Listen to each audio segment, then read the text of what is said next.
السلام علیکم ناظرین، میں ہوں اقرا لیاقت اور آپ دیکھ رہے ہیں لرن اینڈ گرو سکسیس۔ آج کی ہماری ویڈیو کا ٹاپک ہے وضو توڑنے والی چیزیں۔ جن چیزوں سے وضو ٹوٹ جاتا ہے یا دوبارہ فرض ہو جاتا ہے، آج کی اس ویڈیو میں ہم اسے ڈسکس کریں گے۔ نمبر 1، پیشاب یا پخانہ کرنا۔ نمبر 2، پیشاب یا پخانہ کے راستے سے کسی بھی چیز یا پخانہ کے راستے سے ہوا کا نکلنا۔ نمبر 3، بدن کے کسی حصے یا کسی مقام سے خون کا نکلنا اور ایسی جگہ بہنا جس کا وضو یا غسل میں دھونا فرض ہو۔ نمبر 4، کھانا یا پانی یا خون یا طب کی منہ بھر قے کرنا۔ نمبر 5، اس طرح سو جانا کہ بدن کے جوڑ ڈھیلے پڑ جائیں، یعنی آپ وضو کر کے لیٹے ہیں اور اچانک آپ کی آنکھ لگ گئی ہے اور جب آپ دوبارہ سے بیدار ہوئے ہیں تو آپ محسوس کر رہے ہیں خود کو بہت سست اور آپ کے بدن کے جوڑ آپ کو ڈھیلے ڈھیلے محسوس ہو رہے ہیں، آپ خود کو چست اور توانا محسوس نہیں کر رہے، تو بھی دوبارہ سے وضو کرنا آپ پر فرض ہے۔ نمبر 6، بے ہوش ہو جانا۔ نمبر 7، وشی طاری ہو جانا۔ نمبر 8، کسی چیز کا اس حد تک نشہ چڑھ جانا کہ چلنے میں قدم لڑکھڑائیں۔ نمبر 9، دکھتی ہوئی آنکھ سے پانی کا کیچڑ نکلنا۔ اکثر ایسا ہوتا ہے کہ بعض اوقات ہماری آنکھ جو ہے وہ دکھنے پہ آ جاتی ہے، لال ہو جاتی ہے، یا آنکھ میں کچھ چلا جائے تو بھی اس کی وجہ سے آنکھ سے جو پانی بہنا جاری ہو جاتا ہے۔ یہاں کیچڑ سے مراد وہ پانی ہے کہ دکھتی ہوئی آنکھ سے پانی کا کیچڑ نکلنا۔ نمبر 10، رکوع سجدہ والی نماز میں قہقہ لگا کر ہنسنا۔ یہ 10 پوائنٹس تھے جن کی وجہ سے وضو جو ہے وہ ٹوٹ جاتا ہے اور دوبارہ کرنا فرض ہو جاتا ہے۔ چند مسائل ہیں آگے، وہ ہم بیان کریں گے اس میں، جن سے وضو ٹوٹ جاتا ہے یا جن سے وضو نہیں ٹوٹتا یا دوبارہ کرنا فرض ہوتا ہے یا نہیں فرض ہوتا۔ پہلا مسئلہ ہے، وضو کے بعد کسی کا سطر دیکھ لیا یا اپنا سطر کھل گیا۔ سطر سے یہاں مراد ہے وہ کپڑا جس سے عورت یا مرد اپنے جسم کو ڈھانپتے ہیں، یا آپ اس کو دوسرے لفظوں میں لباس بھی کہہ سکتے ہیں۔ وضو کے بعد کسی کا سطر دیکھ لیا یا اپنا سطر کھل گیا یا خود بالکل ننگے ہو کر وضو کیا یا نہانے کے وقت ہی ننگے ہو کر وضو کیا تو وضو جو ہے وہ نہیں ٹوٹا۔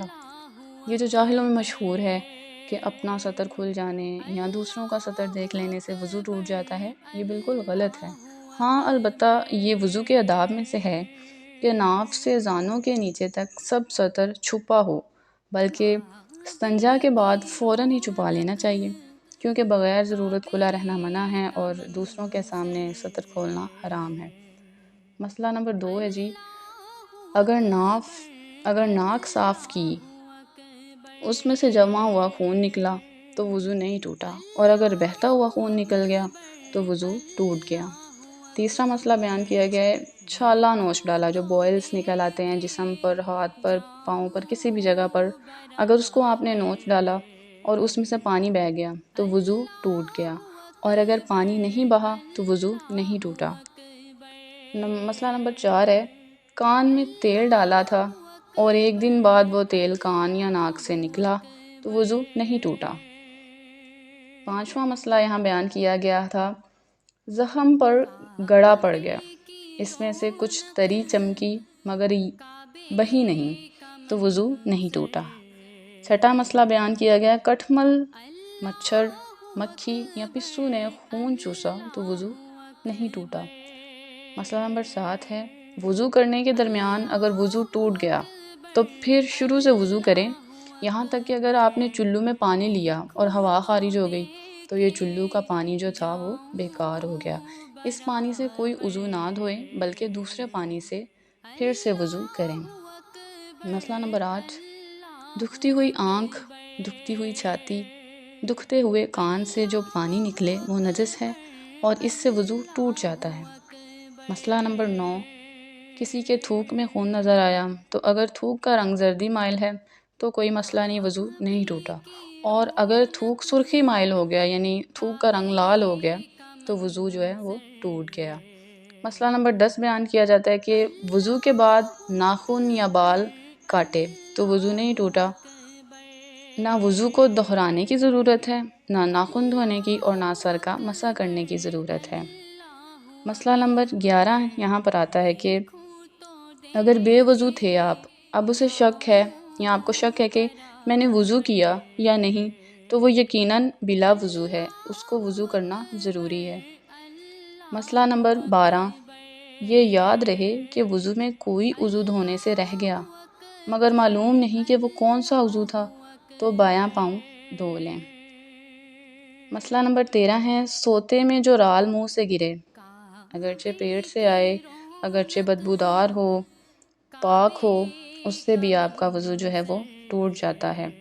آخر پہ آتا ہے جی، شیر خوار بچے نے کیا کی اور دودھ جو ہے وہ ڈال دیا، اگر وہ منہ بھر قے ہے، نجس ہے، درہم برہم، اگر مطلب کہ منہ سے جو دودھ نکلتا ہے، ہوتے ہیں چھوٹے بچے جب ان کو دودھ پلایا جائے تو منہ سے دودھ گرا دیتے ہیں، تو وہ بھی جو ہے نجس ہے۔ اور ہم جو درہم سے زیادہ جگہ میں جس چیز کو لگ جائے، یعنی اگر آپ دوپٹے میں، ماں کے دوپٹے کو لگ جائے یا کسی چادر کو لگ جائے، تکیے کو لگ جائے، تو وہ ناپاک کر دیا جاتا ہے، یعنی وہ دودھ ہی ناپاک ہوتا ہے، اس کے منہ سے وہ نکلا، اس کے پیٹ سے آیا کیا ہے تو وہ اس چیز کو ناپاک کر دے گا جہاں پر وہ لگے گا۔ لیکن اگر یہ دودھ معدے سے نہیں آیا بلکہ سینے تک پہنچ کر پلٹ آیا ہے تو وہ پاک ہے۔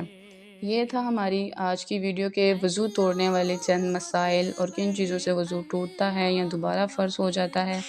ناظرین، امید کرتی ہوں کہ آج کی ویڈیو آپ کو پسند آئی ہوگی۔